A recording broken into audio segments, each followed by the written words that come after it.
Assalamualaikum warahmatullahi wabarakatuh. Perkenalkan, nama saya Nia Kurniawati dengan NPM 251705116 dari kelas Ilkom A. Di sini saya akan menjelaskan jawaban dari soal yang telah saya buat, yaitu materi tentang organisasi dan arsitektur komputer.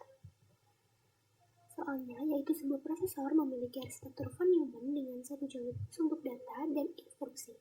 Jika terjadi bottleneck akibat tingginya frekuensi fetch instruksi, solusi organisasi yang paling tepat tanpa mengubah ISA adalah pilihan yang A, menambah jumlah register-room, pilihan yang B, mengganti arsitektur Harvard secara fisik, pilihan yang C, menambahkan cache terpisah untuk instruksi dan data, dan pilihan yang D, mengganti format instruksi menjadi vector.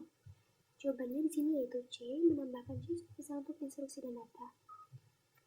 Jadi di soal ini kan dibilang prosesornya pakai arsitektur von Neumann, yang artinya data dan instruksi lewat jalur rumpus yang sama. Jadi kalau prosesor mau ambil instruksi fetch, dia pakai jalur itu. Kalau mau ambil atau simpan data, dia juga pakai jalur yang sama. Nah, misalnya di sini muncul yang namanya von Neumann bottleneck.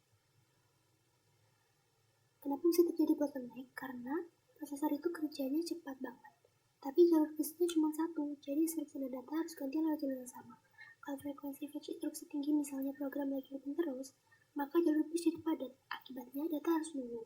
Kemudian instruksi juga bisa nunggu, kinerja jadi turun. Kenapa jawabannya C? Karena di soal itu dibilang solusi organisasi yang paling tepat tanpa mengubah ISA-nya. Artinya kita tidak boleh mengubah set instruksinya, tidak boleh ubah cara programmer menulis program, jadi perubahan harus level organisasi hardware. Kalau kita pilih C, menambahkan cache terpisah untuk instruksi dan data, itu artinya kita membuat yang pertama itu instruction cache, yaitu I cache, kedua itu data cache, D cache. Meskipun arsitekturnya masih von Neumann, tapi secara organisasi jadi mirip konsep Harvard di level cache. Jadi sekarang instruksi bisa diambil dari I cache, data bisa diambil dari D cache, tidak selalu rebutan bus utama, akibatnya fetch instruksi lebih cepat, akses data tidak terlalu terganggu, bottleneck berkurang drastis, dan yang paling penting, ISA tidak berubah sama sekali. Program lama tetap bisa jalan. Kenapa bukan jawaban yang lain? Karena yang A ini menambah jumlah register umum. Ini cuma bantu penyimpan sementara di CPU, tidak menyelesaikan masalah jalur bus yang jadi bottleneck. Lalu yang B, mengganti arsitektur Harvard secara fisik. Ini berarti mengubah desain arsitektur besar-besaran. Ini bukan sekedar organisasi kecil dan bisa berdampak ke sistem secara luas. Kemudian yang D, mengganti format instruksi menjadi VSLA. Ini jelas mengubah ISA, karena format instruksi itu bagian dari arsitektur yang terlihat oleh programmer.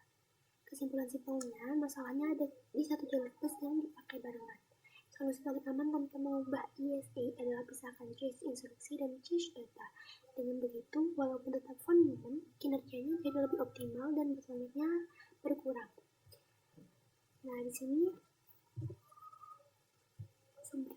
sumber buku yang saya dapatkan dari soal yang telah saya cari ini itu William Stelling's Computer Organization and Architecture, 10th edition, chapter 1 and 4.